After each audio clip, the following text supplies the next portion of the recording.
Hiya crafters, Amy here, and today I'm going to make a So Grateful card duo for you with some 3D embossing. Now I have this new to me Lisa Horton Crafts 3D embossing folder. Don't mind my little snacks to the right, my little toddler candy. I love the gummy nerds. They're gummy nerd clusters. They're magical. Anyway, you'll see me munching on those throughout the video.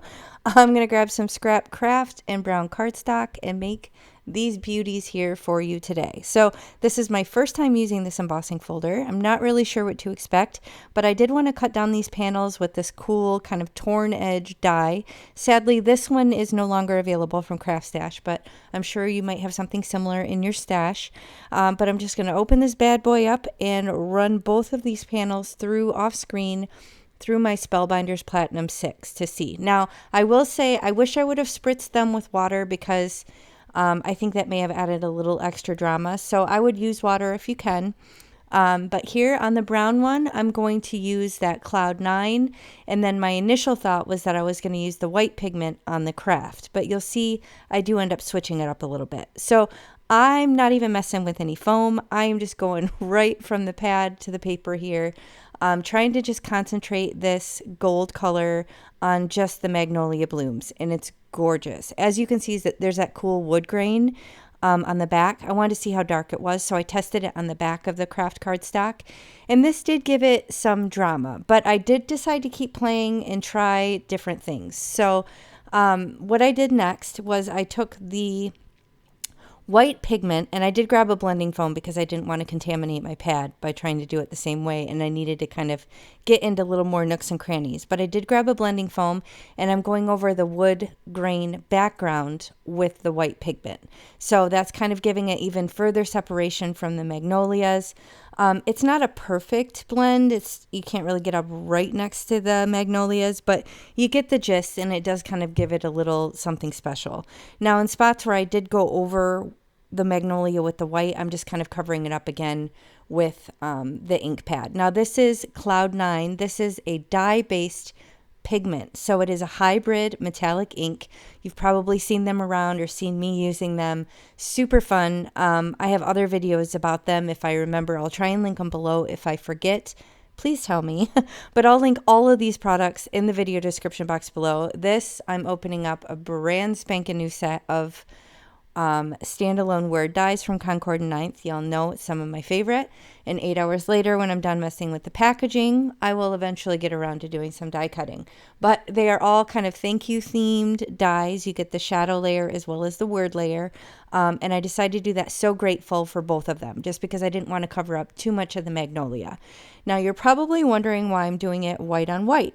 The reason I'm doing that is so that I can custom color the one layer with the same exact ink that I used on the panels. So I'm just going to squish this ink pad again down directly onto these die cuts, and then they will be custom colored and match perfectly to the rest of my design. So you can see it's going to look great and kind of pop off that white shadow layer. Now I'm just hitting them with the heat tool because I'm being impatient, and I'm going to use some liquid glue. I'm going to try and avoid the oozage by pouncing it on my little scrap piece of white paper here. And then I'll use the tweezers just to carefully place this on the white background. So I did that 2 times for both cards. I'm not going to bore you, make you watch it twice, but you get the gist. And I'll put a little block on there to kind of weight it down. Now on the back, I'm showing you my new custom stamp from Jessica Lynn Originals. It's amazing. She's amazing. I'll link her shop below. She's a small woman-owned business in the States. She sells stamps with her own amazing artwork. She sells custom self-inking and rubber stamps, like self-inking like the one you see here, and she's awesome. So be sure to check her out. So here I'm putting some 1mm thick, 1-inch wide foam tape on the back of the panels, and I'm going to pop them up on card bases of 120-pound accent opaque, and that's US A2 size, 4 1/4 inches by 5 1/2. And then I'm just going to attach these So Grateful die cuts down. You can see when the light hits it, so shimmery and gorgeous. Now I did want to give it a little bit of dimension, but I didn't want to go too high. So I'm grabbing these, again, 1mm thin foam strips, and I'm going to put a couple strips of that behind this die cut. So between the layer of foam tape on the panel and then the layer of foam tape on the sentiment, it's only going to be 2 millimeters thick. So if you have foam tape, it's probably more around 2 millimeters. So this is a really great way to use your foam tape and be able to have multiple layers without adding too much dimension, because I've been struggling with the post office lately, so I'm glad to have an option that makes it not stand up so high. Now this is Card Bling from A Colorful Life Designs, yet another small woman-owned business. I do have a coupon 𝗵𝐵Fan10. If you shop for anything at A Colorful Life Designs, be sure to use that coupon 𝗵𝐵Fan10 and you'll save 10% on your complete order. So I picked 2 different colors of bling there, put them down on the card in odd numbers, and that's going to finish the design. So please let me know in the comments which one you like better. I definitely like the one without the white better, but you let me know in the comments what one you like best. So thanks so much for spending time with me, and I'll catch you next time. Bye.